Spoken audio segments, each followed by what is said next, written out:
flying high. You know how I feel. I want to live my life, not record it. Jackie Kennedy. Jacqueline Lee Kennedy was a wife, mother, and First Lady to John F. Kennedy, the 35th President of the United States of America, and one of the most beloved American women of all time.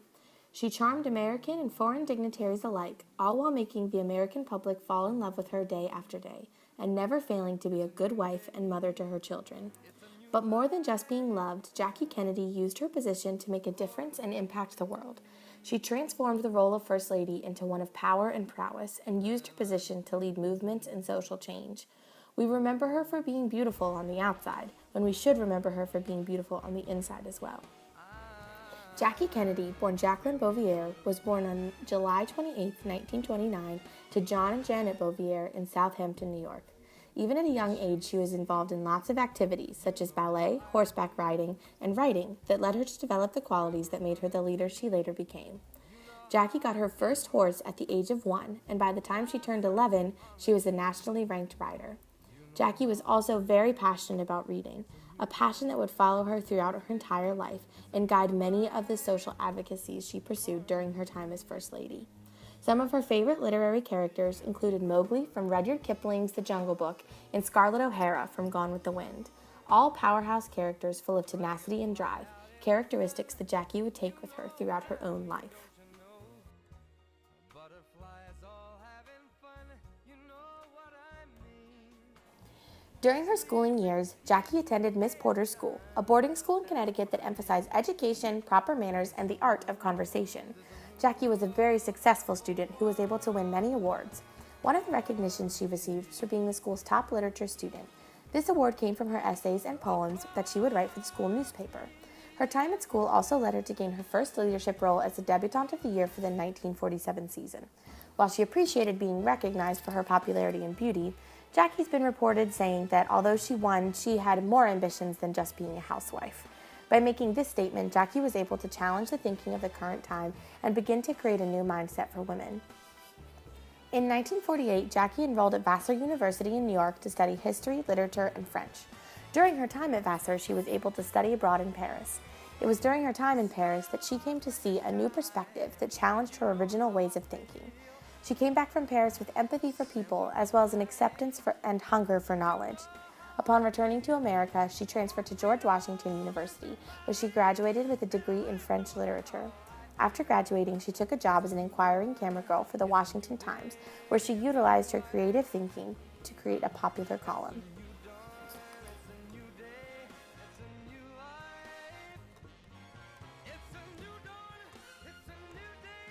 In the year 1953, Jacqueline married John F. Kennedy, a young congressman. By marrying John, Jackie picked up new responsibilities such as making public appearances. Although these appearances were limited, it was during this time that she became a public figure. In addition to becoming her own public figure, she also became a support system for John. During the first 5 years of their marriage, she not only encouraged him, but also helped John edit and publish his Pulitzer Prize-winning book, Profiles in Courage. The book was published in 1957, the same year their first child, Caroline, was born. In 1960, John announced that he was running for president. Jackie found out she was pregnant with their second baby that same year, so instead of traveling around and campaigning with John, she was instructed to stay home and rest. Well, Jackie did stay home, but rest she did not. She answered hundreds of campaign letters, taped TV commercials, gave interviews, and wrote a weekly newspaper column, Campaign Wife, which was distributed across the country. Jackie never let being a woman and being pregnant stop her from taking action and supporting her husband and the things that she believed in. On November 8, 1960, John beat his opponent, Richard Nixon, to become the 35th President of the United States of America. Just 2 weeks later, Jackie would birth their second child, John Fitzgerald Kennedy, Jr.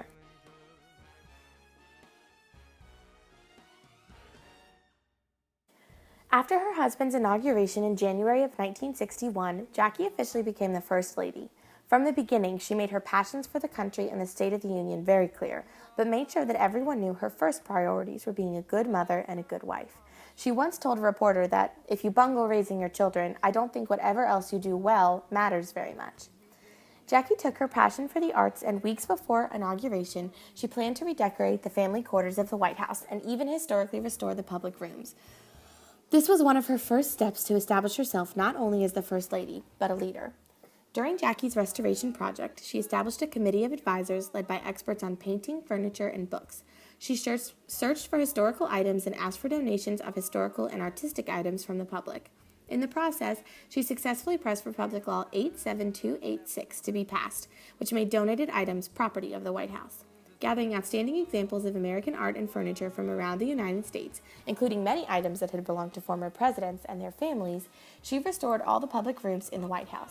CBS television asked Ms. Kennedy to present a televised tour of the newly restored White House. 80 million Americans watched the broadcast, and it earned Jacqueline Kennedy an honorary Emmy Award. Jackie established her legacy in creating a national interest in historical preservation. Jackie continued with her passion by using the White House to showcase arts. She established the National Cultural Center that was eventually named to her husband. With her continued efforts to make an impact in her position as First Lady, Jackie achieved her goals with the creation of the National Endowment for the Humanities and Arts.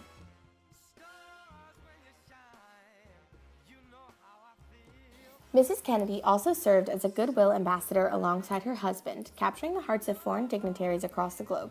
Clark Clifford, a respected lawyer and advisor to President Kennedy, was so pleased with Mrs. Kennedy after her trip to Paris, Vienna, and Greece that he sent her a note of appreciation, saying, "Once in a great while, an individual will capture the imagination of people all over the world. You have done this, and what is more important, through your graciousness and tact, you have transformed this rare accomplishment into an incredibly important asset to this nation." As First Lady, Mrs. Kennedy also traveled to Italy, India, and Pakistan. Her interest in other cultures and her ability to speak several foreign languages, including French, Spanish, and Italian, brought her goodwill and admiration around the world. When chronicling Jackie Kennedy's life, you cannot ignore the impact she made on the fashion world. She served as a style icon and was the epitome of class. In one of her most famous quotes, she states, "Pearls are always appropriate." Many times she would steal the show from her presidential husband with her stylish and bold fashion choices. She refused to just be someone on her husband's arm. Jackie wanted to stand out. She created a new wave of fashion for American women in the 1960s, being on the cover of Vogue magazine several times, and she still serves as a style icon for many today. Life was not all happiness for the First Lady, though. 1963 brought her a year of horrible tragedy and sadness. In August, she lost her third son to a lung disease after only 2 days of life. And on November 22, 1963, her husband, President John F. Kennedy, was shot and killed in a car while on a trip in Dallas, Texas. She planned her husband's funeral and was admired around the world for her grace and dignity once more. Soon after President Kennedy's death, Mrs. Kennedy began the work of creating the John F. Kennedy Presidential Library and Museum as a memorial to her husband. She never let her grief overtake her and still focused on being the best wife and American she could be. In 1968, Jackie remarried a Greek shipping magnate, Aristotle Onassis. He died in 1975, making her a widow a second time. Once again, Jackie did not let her grief hold her back and took a job as an editor at Viking Press in New York City, and later moved on to Doubleday as a senior editor. In a time where women were just starting to make huge moves in the workforce, Jackie Kennedy took the lead and stood at the forefront of women's rights. She served as an inspiration to women all across the country and all across the world.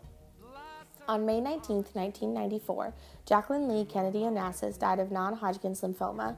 She was laid to rest next to her husband and true love, John Kennedy, in Arlington National Cemetery. Many times we speak of First Ladies throughout America's history. We remember them because of their husbands. But Jacqueline Kennedy's legacy stands on its own.